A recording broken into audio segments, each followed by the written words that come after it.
Bonjour et bienvenue dans le podcast Par voix basse à voix haute. Moi c'est Capucine. Et moi c'est Julie. Nous sommes les voix de ce podcast.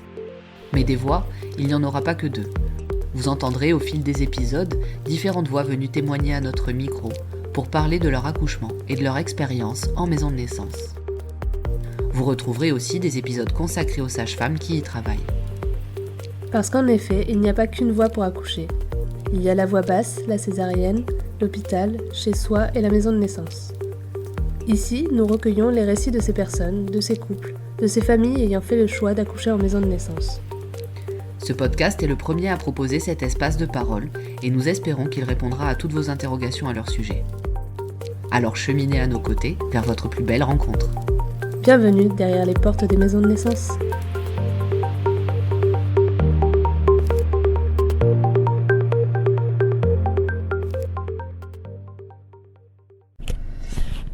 Ça y est, on est arrivé. On est à Doumaya. Et on va retrouver Bleuhen. Il est 10h, il fait 14 degrés. Ça caille un petit peu, mais écoute, il fait beau. C'est cool. Ouais, c'est cool. Allez, on y va. Donc aujourd'hui, on va visiter la maison de naissance de Castres dans le Tarn. Et je vois Bleuhen là-bas. Bonjour. Salut Bleuhen. Salut. Ça va, vous avez trouvé facilement? Ça va. Oui, c'est bien indiqué. Cool. Moi, je suis Bleuhen. Je suis sage-femme depuis 2015 et je travaille à Doumaya depuis 2 ans. D'accord. Donc, bienvenue. On va rentrer. Il n'y a personne sauf nous, donc on va être à l'aise. Pas d'accouchement de prévu? On sait jamais, mais pas d'accouchement en cours. Et si jamais il faut, je serai prévenue et on partira vite. Je vous propose d'enlever vos chaussures, parce qu'ici, on fonctionne en chaussettes ou en chaussons. Si vous voulez, on a des chaussons pour pas que vous ayez froid aux pieds. Mais l'idée, c'est de ne pas garder ces chaussures à l'intérieur. Pour commencer, comme vous voyez, quand on rentre par la porte, on arrive dans l'entrée, qu'on pourrait aussi appeler, si on était ailleurs, une salle d'attente, avec ce canapé qui est confortable. Il y a aussi un espace pour les enfants pour jouer, avec un petit tapis, différents jeux. Les gens s'installent ici. C'est aussi là qu'on fait les préparations à la naissance en groupe, ou qu'il y a certains ateliers de parents qui sont organisés. Donc c'est vraiment l'idée que c'est la pièce centrale de la maison qui vive, avec en déco sur les murs un arbre où chaque pétale représente un bébé qui est né à Doumaya, avec son prénom qui est écrit dessus. Il y en a beaucoup. On a dépassé la barre des 300 en 2023, depuis l'ouverture, sachant que l'ouverture, c'est 2015. Et puis, du coup, là, sur l'arbre principal, quand on rentre sur le mur d'en face, on a pour objectif de mettre tous les bébés jusqu'à fin 2023. Et après, on a fait des sortes de lianes au-dessus des portes, avec d'autres pétales pour les bébés à venir. Je vous propose qu'on aille voir une chambre. Allez, c'est parti. T'allumes?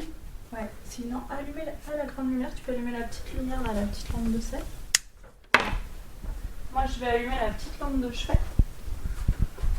Donc, cette histoire de lumière, c'est aussi pour vous mettre dans l'ambiance quand il y a vraiment un accouchement qu'on accompagne ici.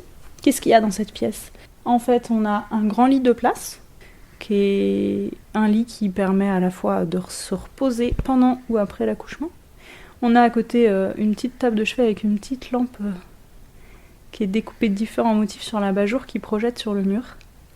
Et on a à la tête du lit des petites boules lumineuses pour éclairer et donner une petite ambiance. Faut savoir qu'on a les volets fermés, ouais. On est bien là. Ouais, c'est ça. C'est tout cosy. Donc en fait, on a que 2 sources de lumière, la lampe de sel qu'on a allumée à côté de la porte et cette fameuse petite lampe à abat-jour sur la table de chevet. Après, à côté, on a une baignoire qui permet à la fois d'aller s'immerger dans l'eau pendant le travail et les contractions. Et puis, bon, celle qui le souhaite, si ça se présente, d'y accoucher. Chose qu'on ne peut jamais savoir à l'avance, mais en tout cas, c'est pas exclu. Puis, on a des tapis, parce que le sol, c'est du parquet flottant. Et en fait, ces tapis, ils sont précieux pour pouvoir être plus au chaud et plus confortable quand on reste un certain temps à genoux ou à 4 pattes au sol. Après, on a un petit meuble à 3 tiroirs, dans lequel nous, on a tout le matériel nécessaire pour accompagner les naissances. Et sur ce meuble, on a 2 horloges. C'est toujours une grande question, ces 2 horloges. Il y en a une qui est à compteur numérique et l'autre à compteur visuel, si ça se dit comme ça. En fait, c'est qu'on s'est rendu compte que chacune avait sa façon de regarder l'heure et de la l'enregistrer de façon différente. Du coup, on a opté pour les deux méthodes. Mais faut qu'on s'assure régulièrement qu'elles sont à la même heure. Sinon, c'est un peu source de discorde plus qu'autre chose. Après, on a un petit évier qui est important aussi pour pouvoir se laver les mains tout à fur et à mesure du travail. Et parce que là, on visite et que c'est pas l'accouchement, on a aussi un petit espace qui stocke des trucs où si vraiment j'accueillais quelqu'un là pour une naissance, je les mettrais ailleurs dans la maison de naissance. C'est un berceau en bois avec dessus un coussin d'allaitement et en dessous une chaise d'accouchement. Qui est en forme de U, c'est ça, non ? Ouais, c'est ça, qui est en forme de U avec 4 pieds en dessous, qui a été fabriqué par un conjoint il y a quelques années et qui est toute faite de cuir pour qu'on puisse la nettoyer facilement. Est-ce que tu peux nous présenter un petit peu ce qu'il y a dans les tiroirs de la chambre ? Alors, dans celui d'en haut, en fait, c'est le matériel qui va nous servir tout de suite. C'est-à-dire que, tu vois, à gauche, on a des piles de petits papiers. Et du coup, on va sortir un petit papier, un crayon. Et on va commencer par écrire le nom des personnes qu'on accueille, le jour, le terme. Et c'est sur ça qu'on va prendre toutes les notes à fur et à mesure avec les heures de tout ce qu'on fait. Les moments où on écoute le bébé, les moments où elle change de position, si elle mange quelque chose, si elle fait pipi. On a aussi de quoi prendre l'attention. On va avoir le doptone pour écouter le bébé, le rythme cardiaque du bébé. Des gants, si on a besoin de mettre des gants. Qui est portable, c'est ça Ouais, l'enregistreur du cœur du bébé, en fait, c'est un truc tout léger et tout à fait portable. C'est très pratique, on arrive facilement à capter avec ça. Et c'est possible aussi, du coup, d'écouter ça sous l'eau, vu que tu parlais d'accouchement dans les baignoires ? Ouais, il fonctionne aussi, en effet, dans la baignoire. Ce qui est une des caractéristiques essentielles. Dans le tiroir d'en dessous, on a plein de compresses. On a un miroir. Et ça aide pas mal au moment vraiment où la tête est en train de sortir. Il y a certaines personnes qui trouvent ça fort aidant de voir ce qui se passe. Et que ça donne du courage et du concret sur ok, ce bébé est vraiment en train d'arriver, de le voir franchir la vulve. Après, on a des petits clans pour le cordon. On a des petites seringues s'il y a besoin de faire des injections ou quoi. Alors, on a des petits sets qui sont stérilisés, en fait, qu'on stérilise avec une machine qu'on a pour ça. Et dans chaque set, on va avoir de quoi couper le cordon quand ce sera le moment et un autre s'il y a besoin pour suturer. Celui de suture, on l'utilise très très rarement, mais on l'a là. Et dans ce dernier tiroir là, du coup, on va avoir des alaises plastifiées. Ça, on s'en sert beaucoup. Du coup, on recharge. Bon, bien sûr, on recharge tous ces tiroirs après chaque accouchement. Mais ça, c'est un des éléments qu'on est sûr qu'on va recharger, quoi. On s'en sert pourquoi ? Parce que, par exemple, s'il y a la rupture de la poche des os, ça permet d'absorber. Les alaises plastifiées, en fait, c'est un côté où c'est du plastique et de l'autre côté où c'est de la matière absorbante. Et du coup, aussi, au moment de l'accouchement, je parlais tout à l'heure des petits carrés de mousse sur lesquels les personnes qui accouchent peuvent se mettre accroupies. En dessous, on va toujours mettre des alaises parce que nous, ça va nous permettre de voir s'il y a du liquide amniotique qui coule, de quelle couleur il est, mais aussi s'il y a du sang, s'il y en a beaucoup qui coulent. Et puis, si on veut un peu quantifier les pertes de sang qu'il y a, on pèse les alaises avant. Une alaise, elle pèse en général entre 50 et 80 grammes. Et ensuite, on va peser une fois qu'elle est pleine de sang. Et en enlevant le poids de la laisse d'avant, on a une idée, on sait combien il y a de sang à l'intérieur. Ensuite, dans ce tiroir, on a une théière. Et en fait, cette théière, elle va servir après l'accouchement, en gros, pour faire des irrigations, surtout au niveau du périnée. Et puis, on a une petite bassine aussi, qui, elle, peut servir à plein de choses différentes, notamment, principalement, recevoir le placenta, c'est là qu'on le dépose dedans après, mais aussi par exemple si on vomit ou des choses comme ça. Et après on a des serviettes, des petites serviettes qui peuvent servir si on prend un bain ou pour le bébé, mais en général les gens ramènent leurs affaires parce que celles-là, en vrai, elles ont déjà pas mal servi, donc c'est pas les plus douces du monde. Mais il arrive qu'on n'ait pas tout dans sa valise et du coup on prend ces serviettes-là. Et puis, je crois qu'on en a plus trop maintenant. Ah, si tu vois, on en a un quand même. Un bonnet bébé. On en a si le bébé a un peu du mal à se réchauffer. Et puis des grandes protections hygiéniques pour après l'accouchement, si besoin. Ah, et ça, oui, il y a une pièce dans cette pièce. Dans cette pièce, il y a une petite salle de bain. Enfin, en fait, qui sont des petites toilettes. Et ces petites toilettes, pour qu'on reste dans cette ambiance cocoon avec que les lumières qu'on a choisi d'allumer et pour pas être perturbé par l'intensité lumineuse, on a fait un appel aux usagères et aux parents pour faire coudre un petit rideau qui fait en sorte qu'au niveau de la fenêtre qui est dans les toilettes, l'entrée de lumière vienne pas perturber l'ambiance, quoi. Voilà, et ces toilettes, ils donnent sur la chambre. La particularité, c'est qu'au niveau de la porte de ces toilettes, il y a une barre de traction qui permet, si on a envie de se suspendre, que ça soit directement à la barre ou avec un tissu, de le faire. Je me suis dit, c'est pour que le papa il fasse de la muscu en attendant. Mais s'il veut, mais en général, c'est déjà de la muscu, un accouchement. C'est vrai. Et je voulais aussi noter le fait que la baignoire était particulièrement haute. C'est pas une baignoire comme à la maison. Ouais. En fait, ça a été toute une réflexion, cette baignoire, parce qu'on en a changé il n'y a pas longtemps. Les préconisations, c'est d'avoir des baignoires qui s'ouvrent avec une porte pour pouvoir sortir. Mais en fait, le problème d'une baignoire qui s'ouvre avec une porte, c'est que si l'idée de sortir rapidement, ça inonde toute la pièce. Donc c'est pas génial comme option. La recommandation est aussi d'avoir une baignoire transparente pour voir à travers. Mais nous, ça nous semblait pas très en accord avec ce qu'on avait envie d'assurer comme intimité ici, et aussi le fait que ça soit joli et cocon. Du coup, cette baignoire, si elle est si haute, c'est pour permettre de mettre beaucoup d'eau, d'être très immergé et de pas avoir froid, parce que c'est important de pas avoir froid à un accouchement. Et aussi de façon à ce que le coparent, s'il a envie, puisse en partie, parce qu'entièrement, c'est un peu compliqué en pratique, aller dans la baignoire avec la personne qui a accouché. C'est un peu compliqué parce qu'en fait, avec les contractions, il y a le besoin de bouger, y compris dans l'eau, y compris dans une baignoire, même si là, on a l'impression qu'elle est grande. En vrai, quand on est à 9 mois de grossesse, bouger dans cette baignoire, c'est assez restreint, quoi. Ça veut dire qu'une femme à 4 pattes dans la baignoire, Ouais. elle est immergée jusque par-dessus le dos. Même si elle a 4 pattes. Pas forcément par-dessus le dos. En fait, je pense que oui, si elle avait vraiment les fesses au fond de la baignoire, tu vois, qu'elle avait vraiment les jambes très très repliées. Mais généralement, c'est pas le cas, parce que t'as un peu ce truc de remonter les fesses. Mais au moins, l'eau, elle va facilement en dessous des seins. Tu vois, elle s'arrête à cet endroit-là. Mais... Malgré la position, quoi. Ouais. Oui, malgré la position ça. inhabituelle. Et là, il y a une cacahuète. C'est quoi cette cacahuète? La cacahuète, c'est un ballon en forme de cacahuète, c'est-à-dire qu'en fait, il est resserré au milieu. C'est pas un ballon rond comme on a l'habitude de les voir. En fait, la cacahuète, c'est pas mal, notamment pour se mettre à 4 pattes et un peu se détendre dessus et se poser.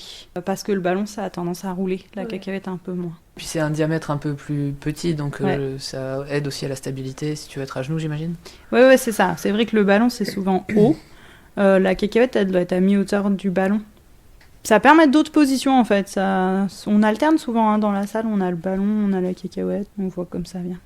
Du coup, moi, je me demandais qu'on peut amener pour se sentir bien et rester un peu dans notre bulle le jour J. La réponse, qui est un peu une réponse pour plein de trucs à la maison de naissance, ça va être ce qui vous semble bien. Après, on en discute, ou des fois, on va se dire, bah ça nous semble pas sécure. C'est plus une histoire de sécurité. Mais dans les choses qui sont souvent ramenées, il y a la possibilité d'avoir votre propre musique, par exemple. Là, on vient de racheter à la maison de naissance une petite enceinte. La possibilité de ramener, on dit aussi des photos, si vous avez envie. Par exemple, les photos des aînés ou de la famille ou des choses comme ça. Mais ça, c'est pas forcément beaucoup fait. Vos petites lumières, les lumières avec lesquelles on est bien chez soi. Son huile de massage, son matériel pour se mettre bien. Pour, en fait, investir encore plus cette pièce comme si on était chez soi. Donc la réponse, c'est pas forcément moi qui l'ai, c'est plus chacun qui voit. Mais c'est possible, quoi, de ramener sa Mais maison. c'est carrément possible de ramener sa maison à la maison de naissance. Si tant est qu'elle puisse rentrer dans une chambre. En fait, ça va être ça aussi l'histoire de la sécurité, c'est qu'il faut qu'on puisse circuler dans cette pièce. Voilà. Des trucs partout, se prendre les pieds. Voilà. C'est ça. Donc ça, la pièce là qu'on vient de regarder, cette chambre, c'est celle qu'on appelle la chambre orange, parce qu'en fait, il y a un mur entier qui est peint en orange. Toute la déco, un peu là, les tiroirs qu'on regardait aussi est orange, les petits matelas pour le sol, pareil. Je vous propose qu'on continue. On repasse par la pièce centrale par laquelle on est arrivé, la salle d'attente, la salle de l'entrée, et donc on arrive, hop, dans l'espace de consultation. Là, on va aller directement ouvrir le volet.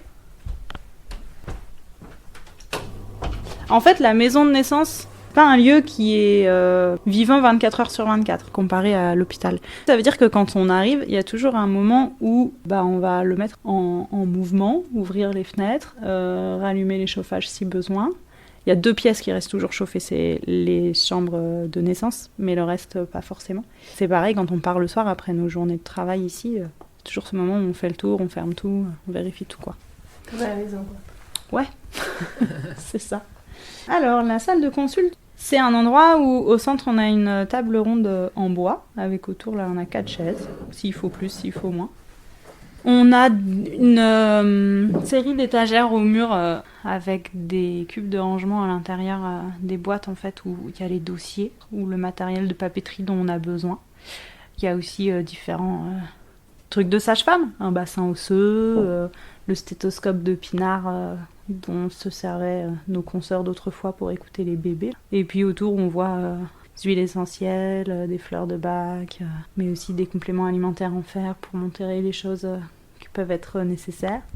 On a une balance bébé, oui, parce que dans les consultations, on suit aussi les couples et les familles après l'accouchement. Et puis, on a à nouveau 2 meubles de 3 tiroirs qui sont côte à côte sur lesquels on a mis une planche. Et en fait, sur cette planche, on a mis un matelas, une place, qui va permettre de faire, si on a besoin, des monitorings ou des examens obstétricaux, écouter le cœur du bébé, mesurer le ventre, tout ça pendant la grossesse. Ce qui fait qu'en fait, c'est un parti pris aussi de ne pas avoir de table d'examen gynécologique, mais d'avoir un matelas avec 4 coussins différents qui sont installés dans cette pièce. Bon, ça fait que le matelas, il est un peu haut, donc on a un petit marchepied pour y monter. Et puis, à côté, on a un évier, parce que oui, on est aussi amené parfois ici à faire les prises de sang pour le bilan du 9e mois. Je dis ça parce qu'on a un petit conteneur à aiguilles à côté. Et puis le ballon, le transat avec un poupon bébé. Ça nous sert beaucoup pour montrer des choses, pour mimer, pour expliquer diverses choses. Derrière, on a aussi un tableau blanc. Et puis, sur les murs, on a des mobiles, une peinture d'une femme enceinte de dos qui a été faite et offerte à la maison de naissance. Cette pièce, elle est dans une dominante de couleur plutôt bleue, verte et violette. C'est un endroit qui est bien chaleureux. La majorité des fenêtres de la maison de naissance, elles donnent sur la vue au loin, sur la montagne noire. Et ça, c'est vraiment très beau. On voit l'hôpital sur un petit côté, mais c'est vraiment pas la majorité de la vue qu'on a. Ça, c'est précieux. Oui, et le sol en parquet, d'ailleurs, on n'en a pas parlé, mais c'est pareil partout. C'est aussi quelque chose qui ajoute à la chaleur du lieu, quoi. Carrément. Du coup, qu'est-ce qu'on doit amener lors d'une consultation ? En fait, il y a l'idée que quand on est enceinte, et ça, logiquement, tout le monde devrait avoir ça, on a un dossier obstétrical de grossesse qu'on présente à tous les professionnels qui nous suivent et qu'ils devraient remplir. En fait, c'est plus vraiment le cas ces dernières années, mais initialement, c'était l'idée, comme tout est un peu informatisé et que les suivis sont très centralisés quelque part. Mais il y a ce dossier-là qui est conseillé de ramener et de garder avec soi. Qu'est-ce qu'on ramène d'autre ? Les résultats de prise de sang qu'on a fait récemment, ou d'échographie, en fait tous les autres examens qu'on a pu être amenés à faire pour la grossesse ou en général pour sa santé. Et puis les documents qu'on peut vous dire, si tu peux me ramener par exemple pour une personne qui est enceinte pour la première fois après 35 ans, on va lui demander un courrier de son médecin généraliste qui dit que c'est ok d'être suivi en maison de naissance et d'accoucher accompagné de sage-femme. Et pour ça, on va avoir besoin de ce courrier, ça va être une des conditions pour pouvoir la suivre et l'accompagner. Que dans le cas où c'est sa première grossesse ? Ah ouais, après 35 ans, ouais. Ok. Et du coup, on peut amener son mari aussi ? Oui, en fait, l'idée, c'est que les familles, elles sont fortement incitées à venir en famille aux consultations, que ce soit les consultations de suivi de grossesse comme les préparations à la naissance. Et d'ailleurs, si jamais la personne qui accouche, elle souhaite qu'il n'y ait pas que son conjoint ou il y ait quelqu'un d'autre que son conjoint et que ce ne soit pas son conjoint qui soit là à l'accouchement, nous, on demande à rencontrer cette personne avant, au moins sur une prépa à la naissance, voire si possible sur 2, et aussi qu'elle vienne repérer les lieux auparavant. Enfin, c'est l'ensemble en fait. En accompagnant la personne enceinte, elle va voir le trajet, ce sera moins la panique le jour J, nous on va la rencontrer, donc ça permettra le lien de confiance plus facilement. Et du coup, on peut ramener 2 personnes ? Enfin, par exemple, le compagnon ou la compagne et une doula ou ce genre de choses ? En fait, je vois pas d'objection à ce qu'on fasse ça, à part que la consultation est plus longue et que du coup ça réponde peut-être moins. Et aux besoins de la sage-femme, des fois, de réussir à recueillir toutes les infos. C'est pour ça que les préparations à la naissance s'y prêtent plus que les consultes de suivi, parfois, tu vois, parce qu'on a vraiment le temps de discuter et c'est fait pour ça. Ça s'est fait des naissances ici avec le coparent et l'accompagnante à la naissance ou la mère de la personne qui accouche. Ça se fait et c'est aussi, souvent, ça se fait assez naturellement en relais ou au sein de la même pièce, tu vois. Mais comme ça peut être long, l'accouchement, et du coup, c'est pas mal d'avoir la possibilité de recharger en énergie. Ouais, et puis c'est l'idée aussi des différentes pièces, c'est que il y a des gens qui peuvent attendre dans le salon, Oui. et pendant que d'autres sont dans la chambre, et enfin c'est aussi cette Oui. idée à la maison de naissance, quoi. Mais c'est ça, en fait, dans le salon, le canapé, il est confortable et il est aussi confortable pour faire une sieste. Avant de sortir de la pièce, et pour conclure peut-être aussi, dans les petits meubles dont tu parlais tout à l'heure, on voit aussi qu'il y a des tétrelles, des pilules, etc. Donc ça rejoint ce que tu disais, vous suivez les familles, même après, pour tout ce qui est postpartum. J'imagine que vous parlez et de l'allaitement et de la contraception. Enfin, il y a toute une boîte avec des petits outils. Est-ce que vous pratiquez d'ailleurs la pose de stérilet ou ce genre de choses ici ? Ouais, ça nous arrive. En fait, en effet, on va continuer de suivre en postpartum les familles ici. Alors, après, on a toutes des cabinets à côté de la maison de naissance, à proximité, parce que quand il y a un accouchement ici, l'architecture est telle que tout le monde s'en va pour laisser l'accouchement avoir lieu. Et donc, il faut réorganiser les choses pour pouvoir avoir nos consultations qui ont quand même lieu dans un autre endroit.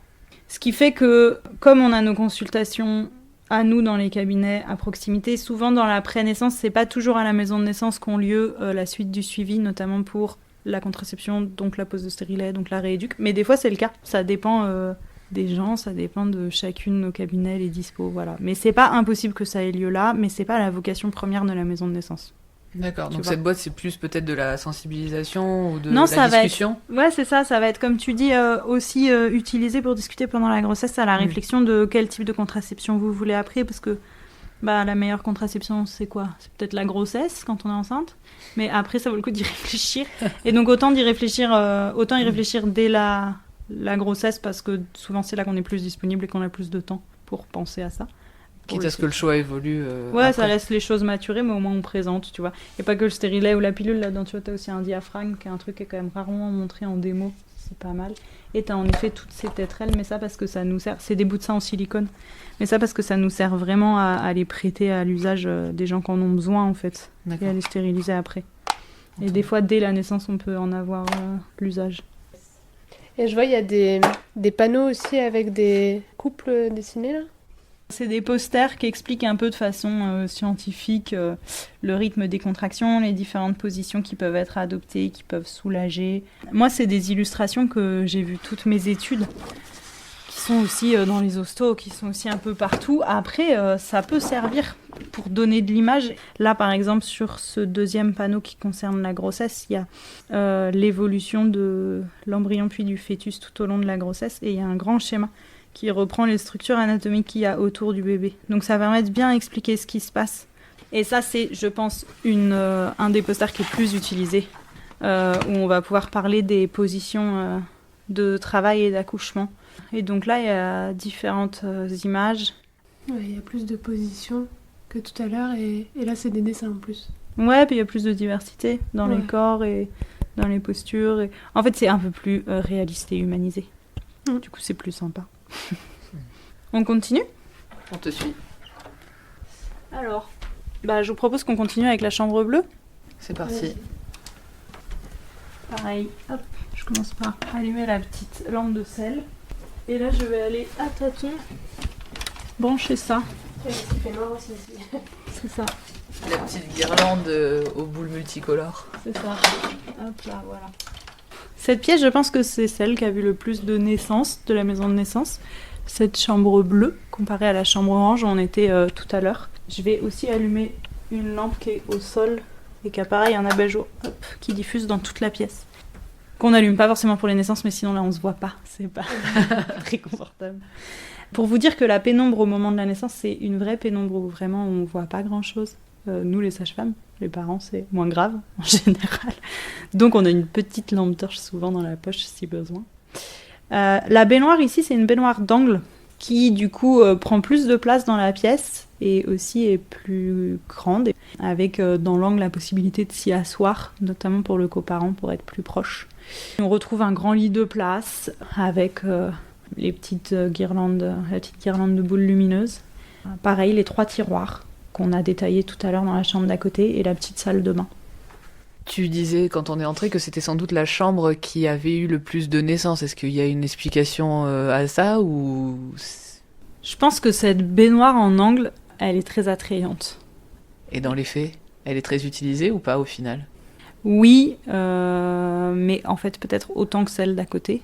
Et moi je crois à l'usage qu'elle n'est pas plus pratique que celle d'à côté. Parce qu'en fait si tu regardes, l'angle il est plein.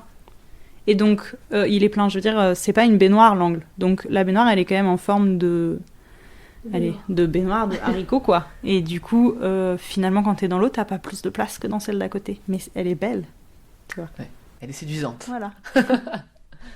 Quand j'arrive pour accoucher, par exemple, comment ça se passe? Quelle chambre est attribuée? Comment? Pourquoi? On te pose la question. Ok.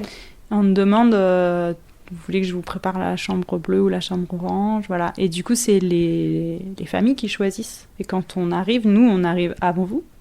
Et on met la chambre en condition accouchement, là. En fait, tout ce que je vous ai expliqué avec les lumières et compagnie. Souvent aussi, par exemple, quand on parle des couleurs des chambres, à savoir que les ballons, ils sont aussi assortis aux couleurs des chambres. Les têtes d'oreiller, les draps, enfin bon, tout ça aussi. Et quand on arrive, par exemple, on enlève la couette. Et du coup, c'est directement le drap. Souvent, on met déjà des alaises un peu partout. Voilà. Mais le choix de la chambre, c'est vous qui le faites. Rarement, si par exemple, il y a quelqu'un qui vient d'accoucher ou qui est en train d'accoucher dans une des chambres, on ne peut pas accéder à la demande de dire « Oui, oui, allez dans la même ». Et du coup, ça détermine un peu le truc.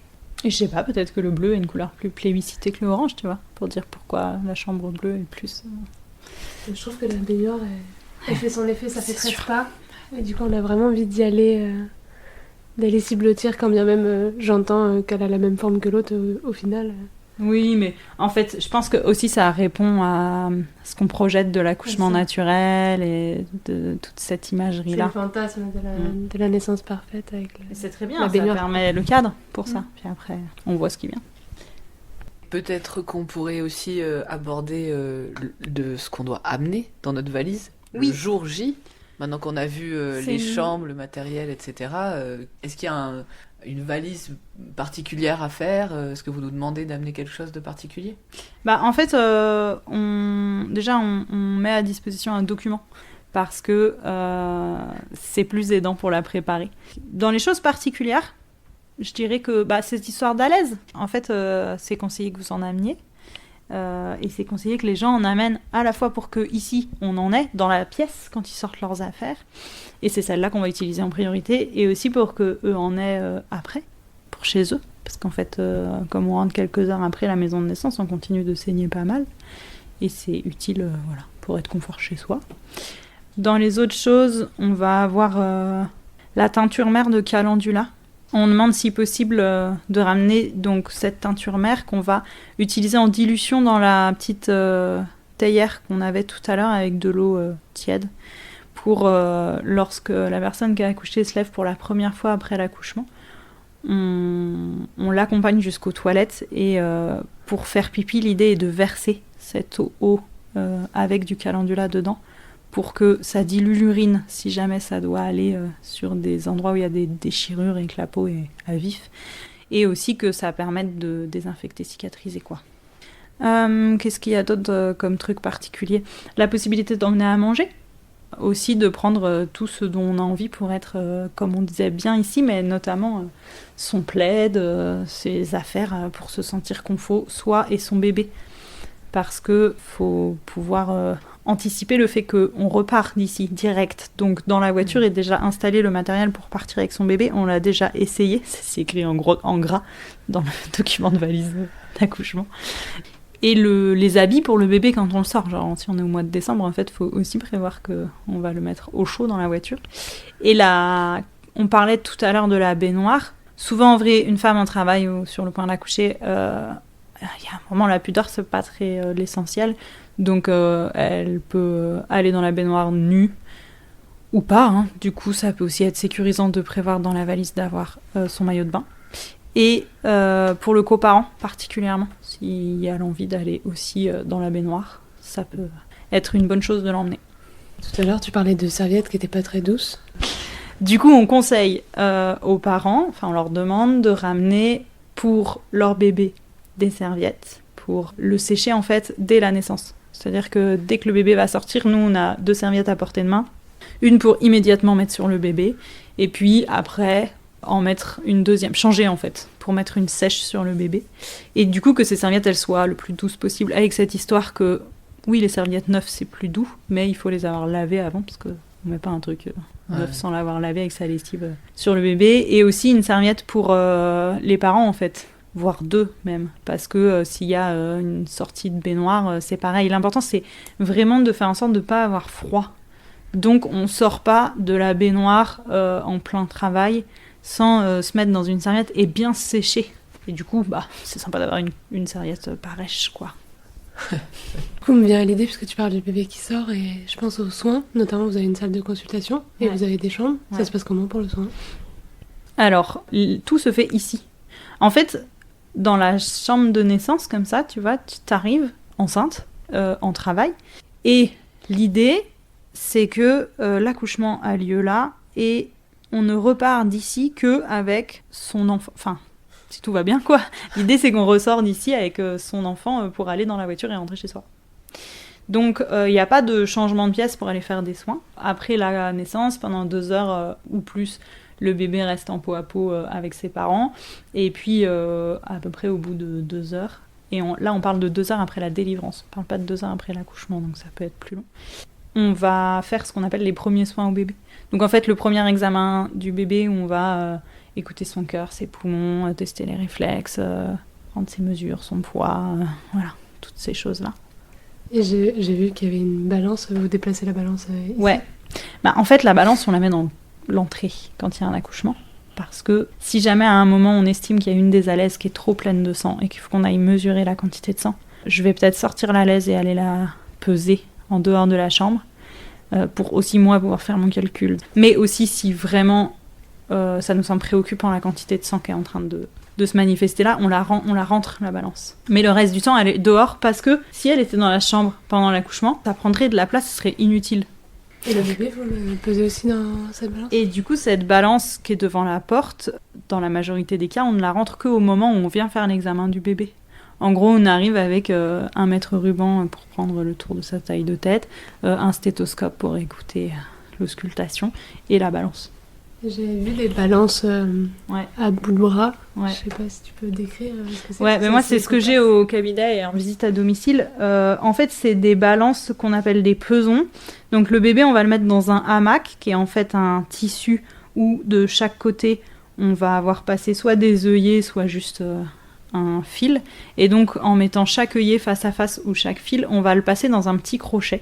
Il y a certains papas ou certains parents qui le comparent avec la balance du boucher. Et il y a un peu de ça, en fait, où du coup, on va mettre le bébé dans le petit crochet et le lever avec le bras. Et comme avant, on aura enlevé le poids du hamac et des vêtements du bébé s'il y en a, on n'aura que le poids du bébé qui s'affiche. Et ça, les bébés, souvent, ils aiment beaucoup ça. Enfin, ils sont contenus, ils sont bien. Puis du coup, c'est plus chaud aussi que le contact froid de la balance, même si jamais ici on va les mettre nus sur le contact froid de la balance, on va mettre quelque chose. Mais oui, c'est pas ce qu'on a ici. On a la balance comme ça. Je pense que c'est aussi une histoire de logistique. C'est plus facile en fait d'avoir cette balance-là et de la nettoyer. Sachant qu'après un accouchement, on a déjà une sacrée logistique de nettoyage des draps, de la chambre. Le bébé est peut-être pas toujours propre pour rentrer dans ce tissu aussi. C'est vrai que tu sais, moi, ceux que j'utilise dans mon exercice libéral, je les lave après chaque bébé. Ouais. Tu disais tout à l'heure que si tout se passait bien, 2 heures après la délivrance, on pouvait rentrer chez soi. Est-ce qu'il y a éventuellement la possibilité de rester un petit peu plus si jamais on est fatigué ou si par exemple c'est tard le soir, ou est-ce qu'on est dans l'obligation d'avoir un retour précoce ? L'idée c'est qu'il n'y a pas de séjour à la maison de naissance, et quand on décide de venir accoucher ici, on est aussi ok avec l'idée qu'on reste pas un temps certain comme ce qui se passe à la maternité. Mais en effet, comme tu dis, en fait on va pas mettre à la porte des gens et mettre en danger leur sécurité si on voit qu'ils sont fort fatigués, si on sait qu'ils ont de la route et qu'en fait le travail a duré 26 heures et qu'il est 3 heures du matin. C'est dangereux en fait de faire ça, donc on ne fait pas ça, et dans ce cas-là c'est possible de rester quelques heures. Et en fait quand on dit à partir de 2 heures après la délivrance, on a vu dans nos statistiques que la moyenne c'était 6 heures, le temps de départ après la naissance, parce que en fait 2 heures après la délivrance, l'idée c'est que on accompagne les gens à se lever, Cette histoire de faire pipi, elle est importante, on repart pas sans avoir fait pipi. Pareil, on repart pas sans que le bébé ait mangé. Et en fait, le conseil est faut manger pour pouvoir se lever et être en forme. Puis éventuellement prendre une petite douche si la personne qui a accouché le souhaite. Enfin voilà, il y a toutes ces choses où il va y avoir un moment le mouvement qui se remet en route. Et en fait, après ça, t'as comme une retombée, tu vois. J'ai fait pipi, je me suis un peu rafraîchie, j'ai mangé. Si tu te remets dans le lit à ce moment-là, qu'en général on a refait, c'est foutu en fait. Tu vas pas réussir à repartir. Du coup, on propose facilement, on incite plutôt les gens facilement à rentrer à ce moment-là. Mais c'est vrai que si t'as pas d'impératif style des enfants plus grands ou des animaux qui t'attendent chez toi, t'as pas forcément envie de rentrer fissa, tu vois, parce qu'ils s'entendent. Et du coup, on ajuste. Oui, vous êtes flexible là-dessus, il n'y a pas d'obligation, comme tu dis, pas de mise en danger, pas d'obligation tant qu'il n'y a pas toutes les chambres qui sont pleines et un accouchement qui est en train d'arriver, quoi. C'est ça, le truc c'est qu'on ne sait jamais quand un accouchement est en train d'arriver. Du coup, on a quand même toujours en tête ce truc de si les gens restent dormir là dans la nuit, en vrai ça peut ne pas du tout être reposant pour eux s'il y a quelqu'un qui arrive dans la pièce à côté pour accoucher. Et nous, on a bien en tête aussi qu'on laisse pas une famille ici pendant que nous on s'en va chez nous. Donc ça veut dire aussi que nous, en termes de repos, on va dormir dans la maison de naissance et être pas chez nous dans ce que ça veut dire en termes de vie familiale, mais aussi en termes de repos, si derrière on doit revenir 2 heures après pour une naissance qui a peut-être duré 8 heures, on sait pas quoi. Oui, ce qui serait pas forcément confortable du coup pour la famille s'il y a un autre accouchement qui arrive en cours de nuit, et puis pour vous être opérationnel pour l'accouchement suivant en fait. C'est ça. C'est trouver le compromis en fait entre vos contraintes et les accouchants. Tu disais aussi, si tout se passe bien, au bout de 2 heures, on repart à la maison. Et dans le cas où il y aurait une nécessité de transfert suite à une pesée quelconque ou un constat divers, est-ce que vous avez du matériel plus conséquent que celui que tu nous as présenté dans les tiroirs? Ouais, viens, on va y aller. Hop. Donc là, on retourne dans la pièce principale et je vais vous montrer avec quoi on transfère. Ici, on a un rideau. Et derrière ce rideau, on a le brancard. Il y a 2 types de transferts, en vrai. Il y a les transferts en cours de travail, donc avant la naissance, et puis il y a les transferts après. Et ensuite, il y a différents degrés d'urgence dans les transferts. Donc, un transfert en cours de travail, ça arrive que ça soit faisable à pied, en fait, et qu'il n'y ait pas d'urgence particulière. Et dans ce cas-là, on peut partir à pied, parce qu'il faut savoir que l'entrée des urgences de la salle d'accouchement de l'hôpital de Castres, elle est à 150 mètres d'ici. Je suis très nulle en distance. Oui, j'aurais dit 100 mètres, moi. Ouais, c'est ça. On passe devant quand on arrive en voiture à la maison de naissance, et c'est vraiment tout près, et on a une convention de partenariat avec eux, donc on va là-bas à côté en les appelant avant, leur disant qu'on arrive, et on peut tout à fait partir à pied. Mais il arrive qu'on parte avec le brancard. Sur le brancard, là, on a un drap, une couverture, des alaises, une couverture de survie. Et ça arrive aussi qu'on transfère en brancard quand c'est l'urgence, par exemple, quand il y a une hémorragie de la délivrance, ou quand c'est pour un bébé, parce que c'est ce que tu demandais. On fait aussi des fois des transferts parce qu'on voit que le bébé n'est pas en forme, ou qui nécessite une surveillance plus importante ou d'être vu par un pédiatre. Et dans ce cas-là, on part à côté. Alors, soit, si tout va bien et que c'est tranquille, on part avec le brancard, le bébé reste sur sa mère, on les couvre bien et tout, et on transfère à côté. Soit, si on voit que c'est vraiment l'urgence, il arrive que nous, on les emmène dans nos bras en allant à côté.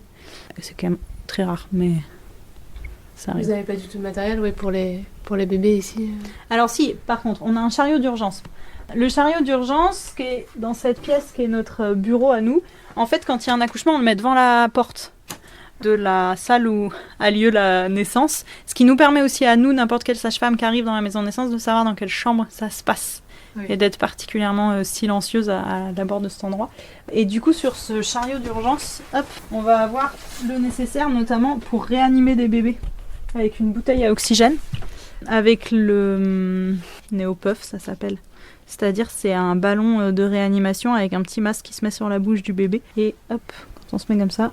Pour éviter de lui faire du bouche à bouche directement, c'est ça? Parce que c'est pas le bouche à bouche qui est recommandé. Le ballon ambulatoire de réanimation. Mais ouais, c'est ça.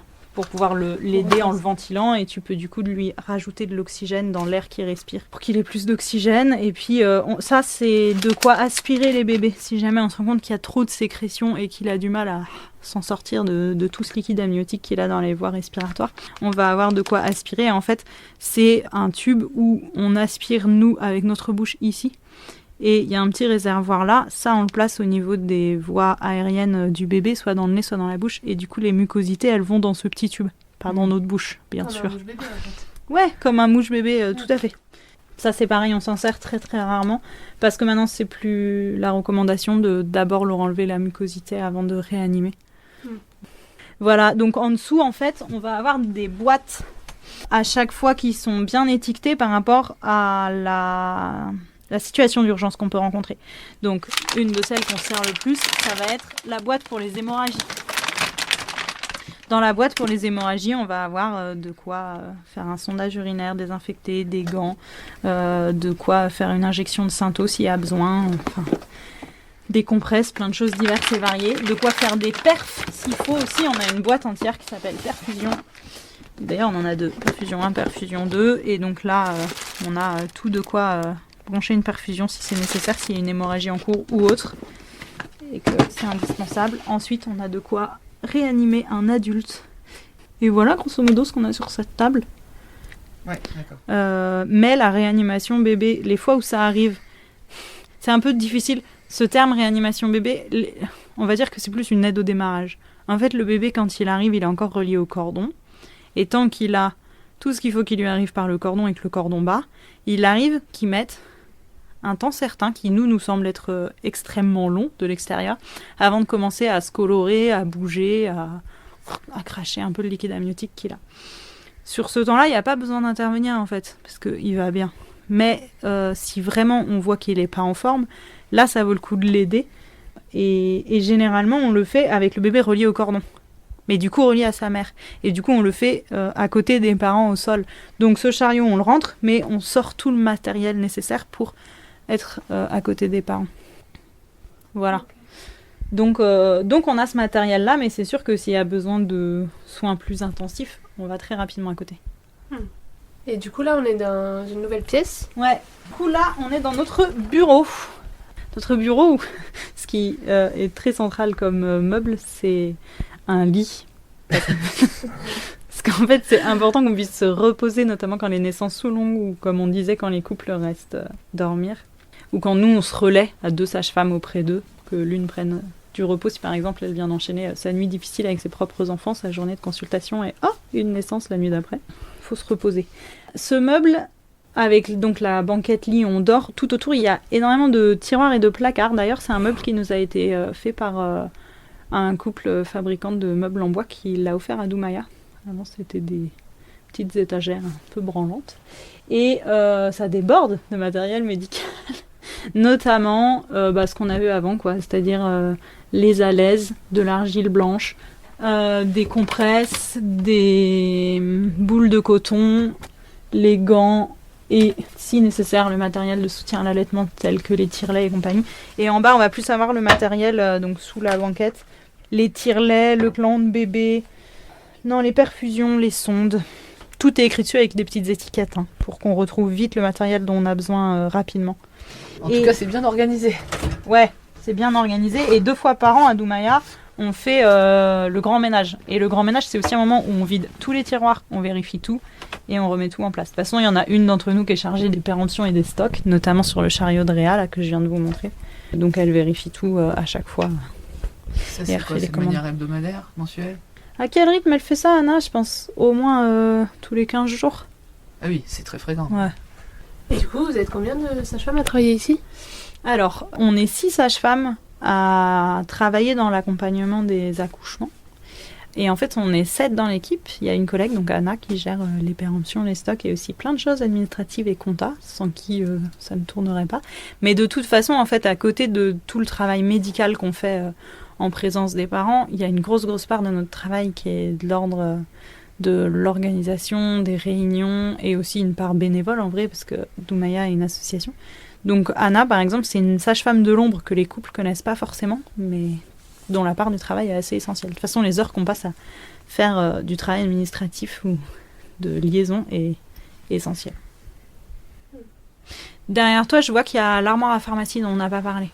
Dans cette armoire à pharmacie, on a notamment de la vitamine K, il y a des anti-inflammatoires, ibuprofène, il y a des paracétamol et il y a de l'anesthésiant en spray, si on a besoin par exemple de suturer. Et du coup, il y a un bureau pour la paperasse, j'imagine. Ouais. Et du coup, il y a un bureau pour la paperasse, avec notamment une étagère où on a pas mal de trucs de rangée. Et on vient régulièrement, en fait, parce qu'on a les registres de travail et d'accouchement, où chaque naissance, c'est un carré, où on dit telle date à telle heure, madame machin, et le temps a donné naissance à une fille, un garçon, né vivant et viable, nommé truc bidule et pesant temps. Après avoir débuté son travail au sein des locaux de la maison de naissance, elle a été accompagnée par machine en qualité de sage-femme référente et truc en qualité de seconde sage-femme. Et donc là, on note le numéro d'accouchement au total, là, le numéro d'accouchement de l'année et la chambre choisie. Vous ne marquez pas s'il y a un transfert, là, c'est les naissances C'est que les sur naissances place. ont lieu là. Mais Ok. bonne question, nous avons aussi un registre de transfert. Alors, j'ai attrapé le registre de réorientation médicale et des changements de cap. En fait, en cours de suivi, c'est possible d'être amené à réorienter des gens pour un motif médical, type un bébé qui est en siège ou un diabète gestationnel avec insuline. Mais il peut aussi y avoir des changements de cap, des gens qui changent d'avis, qui au moment du jour J, ou c'est préférable avant, se disent finalement je ne vais pas venir ici. Mais ça peut être aussi je sens que c'est trop imminent et du coup je vais à la maternité la plus proche. Et les transferts, c'est en effet un registre en tant que tel, différent. Voilà. Beaucoup plus fin que les autres. Ah oui. Ouais, beaucoup moins de transferts. Et du coup, c'est clair. C'est encourageant de voir ça. Et tu vois, il y a déjà un document entier de naissance de 2019 à 2021. Et je pense qu'on en avait même un avant, parce qu'on n'a pas commencé en 2019. Voilà. Donc là, tu as plein de classeurs, notamment nos comptes rendus de réunion, nos fonctionnements, ce qu'on va appeler les protocoles, mais on n'aime pas ce mot, mais pour se référer à ça quand on a besoin de relire des trucs sur ce qu'on a décidé en réunion et en façon de travailler. Et alors, le papier canson qui nous permet de faire les empreintes des placentas. Donc après la naissance, on va prendre le placenta, le vérifier bien sûr, et souvent aussi on explique aux gens qui souhaitent qu'est-ce que c'est, comment ça marche, c'est quoi les membranes, machin. Et puis on leur propose de faire une empreinte, c'est-à-dire qu'on va mettre le placenta avec du sang et le disposer de façon où si on met dessus la feuille, ça va faire une empreinte de placenta. Et récemment, on a une étudiante sage-femme espagnole qui est passée et qui nous a offert en fin de stage du colorant alimentaire, parce qu'ils font ça là où elle travaille, pour utiliser le colorant alimentaire sur le placenta et faire des empreintes de placenta colorées. Parce qu'en fait, le sang, ça vieillit mal et ça reste pas sur les feuilles. Donc du coup, c'était triste. On disait aux gens, faudra bien le scanner pour le garder, mais c'était une œuvre d'art impermanente, ce qui est un peu dommage. Donc on est très contente de faire ça maintenant. Oui, ça brunit, ouais, le sang. Et puis après, ça disparaît. Et ça... Ah ouais, ça disparaît. Ah, je sais. Scanne ton empreinte. J'ai déjà pris un plutôt. On peut les plastifier aussi, ça conserve en fait. Ah ouais, j'ai pas pensé. Moi je les ai plastifiés. Ouais, voilà, on a un petit frigo en bas. Ce petit frigo, il contient entre autres l'ocytocine. Si on a besoin d'ocytocine, on vient facilement ici le chercher. Et puis aussi différents médicaments qui ont besoin d'être conservés au frigo, comme le Ropilac pour les gens qui sont les femmes enceintes qui sont de rhésus négatifs et les bébés de rhésus positifs. Et puis après, sur notre bureau, on a une imprimante parce qu'en fait, après l'accouchement, on a en effet tout plein de paperasse à faire, dont le certificat d'accouchement qui est nécessaire pour que les parents aillent reconnaître la naissance à l'état civil. On continue ? On continue. Après, on a les pièces d'ordre ménage, blanchisserie et compagnie. Donc dans celle-ci, on va avoir une machine à laver, un sèche-linge et au-dessus un autoclave qui nous permet la désinfection des instruments, notamment ce qu'on voyait tout à l'heure, les 7 accouchements. Et puis là, on a une étagère avec plein de caisses en plastique. Dans chaque caisse en plastique, est rangé des choses, c'est très clairement étiqueté dessus. Notamment pour la chambre orange et pour la chambre bleue, tous les draps. Et puis le petit coussin qui fait que c'est confortable d'être dans la baignoire, et puis la petite bouillotte. La petite blanchisserie. Le petit matériel. Qui fait que c'est tout propre quand on arrive. Là, on a l'espace où on vient faire le ménage. Enfin, on vient prendre le matériel pour faire le ménage. En fait, il y a une personne qui vient faire le ménage qui fait partie de la société employée par l'hôpital, qui vient 3 matins par semaine. Et nous, on fait le ménage après chaque naissance. Et sur la porte de cette pièce, on a Le Monde. Et je dis ça parce que cette semaine, j'ai fait une première visite à un couple où elle venait du Guatemala. Et donc, ils m'ont fait remarquer qu'il y a des épingles sur plein de pays du monde, où c'est des familles qui viennent de ces pays-là qui ont accompagné ou donné naissance ici. Et il n'y a pas le Guatemala. Et si elle accouche, il y aura le Guatemala. Voilà. Et là, on rentre dans notre local à nous où on se change et où même on vient de tout réorganiser en achetant des panières pour que dans l'étagère, ça soit mieux rangé et qu'on ait chacune nos affaires. Parce qu'en fait, quand on arrive ici pour un accouchement, c'est le premier endroit où nous on rentre, où on enlève nos habits civils et on enfile des habits d'accouchement, c'est-à-dire un jogging, legging, t-shirt qui craint rien et dans lesquels on est confortable pour être dans toutes les positions, pour accompagner le couple dans l'accouchement. C'est nos habits de travail, on va dire. Et à côté, on a une petite douche et des toilettes qui sont aussi notre espace perso, parce que ça arrive qu'après l'accouchement, on prenne vite une douche et on retourne au cabinet à des consultations ou à autre chose de la vie extérieure. Et donc, c'est cool de pouvoir faire un sas avec une douche. J'imagine que vous pouvez pas vous doucher ou aller aux toilettes dans ceux des chambres. Non. Non, il y a aussi des toilettes pour le coup qui ne sont pas dans les chambres qu'on a vues tout à l'heure, mais qui sont accessibles directement par l'entrée. Donc comme ça, quand les gens arrivent pour les consultations, ils vont facilement aux toilettes là. Avant de passer à la dernière pièce, je vois que derrière toi, il y a une étagère. En fait, ça c'est aussi une étagère où du coup on a passé commande pour la faire au couple dont je parlais tout à l'heure, qu'on fait le meuble en bois dans notre bureau.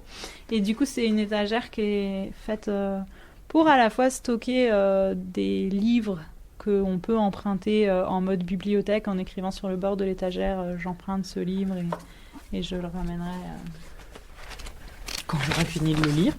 Il y a un cadre sur cette étagère où c'est en fait les sages-femmes fondatrices de la maison de naissance qui sont en photo devant la maison de naissance. Et puis en dessous, il y a quelques dépliants, genre le guide de l'allaitement maternel, le dépliant des activités parents de Doumaya. Et en bas, il y a tout un espace pour les enfants, avec des livres, mais aussi un peu des jouets qui sont à disposition. Et puis, on va avoir en haut plus quelques faire-part de naissance ou des sculptures ou de la déco qui nous a été offerte pour la maison de naissance. Oui, il y a beaucoup de faire-part de naissance, forcément. Dans la maison de naissance, ouais. Il y en a un peu partout. Il y en a un peu partout, même si à chaque grand ménage, on essaye un peu de faire le tri. Et donc là, on arrive à la cuisine. Et je découvre avec joie qu'on a un petit colis cadeau dans la cuisine, ce qui est régulièrement le cas. Parce qu'en fait, les familles qu'on accompagne nous offrent pour certaines petits présents pour nous remercier. Et donc, je ne sais pas qui c'est, mais on... Il y a à manger. Ouais. Oui, c'est ça, c'est clair. C'est-à-dire que c'est... du chocolat, du jus de pomme, des petits gâteaux. Mais c'est bien parce que cette cuisine, c'est un peu un lieu de vie assez central de la maison de naissance. C'est une cuisine. Qu'est-ce qu'il y a ? Un frigo congèle dans lequel, quand on vient pour accoucher, on propose aux gens de se ramener un repas qu'ils ont la possibilité de déposer dans le frigo ou dans le congèle. À côté, on a des petites plaques à induction, l'évier, le four, le micro-ondes. Voilà, de quoi cuisiner. Bouilloire, la cafetière. Et puis... on a une étagère là, d'angle, où en fait en bas on a le placard de la survie. Parce que nous aussi, quand on arrive pour un accouchement, on s'amène à manger parce qu'on sait jamais pour combien de temps on vient. Ici, on pourra toujours trouver des réserves de riz, de semoule, de soupe lyophilisée, enfin bref, de quoi se tenir alimenté. Du coup, si on veut ramener avant l'accouchement, c'est possible aussi, tu disais ? Qu'est-ce que t'appelles avant l'accouchement ? Est-ce que j'ai moyen de venir déposer un plat en Oui. avance ou pas du tout ? Oui, mais en fait, c'est pas si simple parce que si jamais c'est très en avance par rapport à ton accouchement, on va se retrouver avec plein de plats dans le frigo. Donc, oui, en théorie, plutôt pas en pratique, tu vois. D'accord. En fait, on dit le jour de l'accouchement. Aussi parce que je crois qu'il y a un plaisir à ramener le plat qu'on va enfin pouvoir manger après avoir accouché qui est préparé. Ouais, on arrive avec notre maison, quoi. Ouais, c'est ça. Et vraiment, c'est très personnel le plat qu'on a envie de manger après l'accouchement. Pendant longtemps, avant le Covid, on partageait le plat avec les sages-femmes. Et l'idée était de venir manger dans la cuisine, de partager tous ensemble ce plat qu'ils avaient ramené. C'est un peu moins le cas maintenant, aussi pour une histoire de fatigue je crois, parce qu'après avoir accouché, forcément envie de bouger jusqu'à la cuisine, on est bien dans son lit et qu'on nous ramène une assiette. Et je vois qu'il y a un téléphone avec écrit pompier dessus. C'est vrai.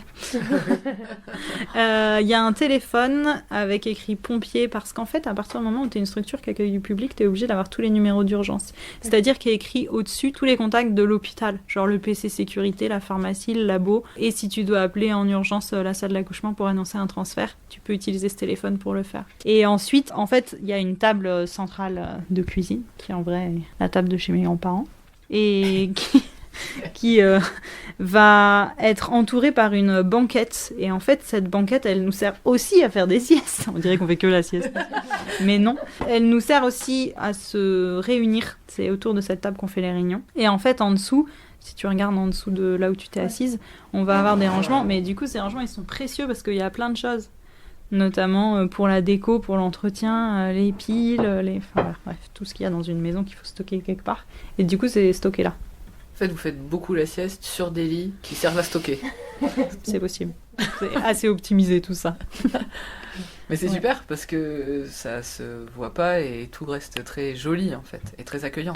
Oui, c'est vrai qu'on n'a pas parlé des couleurs de cette cuisine, mais du coup cette cuisine elle est plutôt à tonalité ocre avec à nouveau des belles illustrations sur le mur. Un frigo qui croule de faire part. On voit plus le frigo. Et tout partout, parce qu'on a parlé des lumières que dans les chambres, mais en fait... Tout partout est possible à mettre en mode petite ambiance sans trop de lumière. Parce que nous aussi, les sages-femmes, quand la nuit on accompagne des accouchements, on n'allume pas le plafonnier. Je l'ai fait tout à l'heure dans le bureau, ça vous a saisi. C'est pareil, en fait, on n'allume pas les grosses lumières. Donc on est partout avec des petites lampes plus d'ambiance. Dans le couloir entrée, c'est pareil, il y a une petite lampe qui permet d'à peu près voir ce qu'on fait. Parce qu'en vrai, c'est intéressant d'avoir quand même une pièce où il y a une lampe. S'il y a besoin, on y va et on regarde ce qui se passe. Que sinon, on ne voit pas ce qu'on a dans les mains des fois, mais... Eh bien, super. Merci pour cette visite. Eh ben, avec plaisir. Est-ce que vous voulez boire quelque chose ? C'est avec plaisir.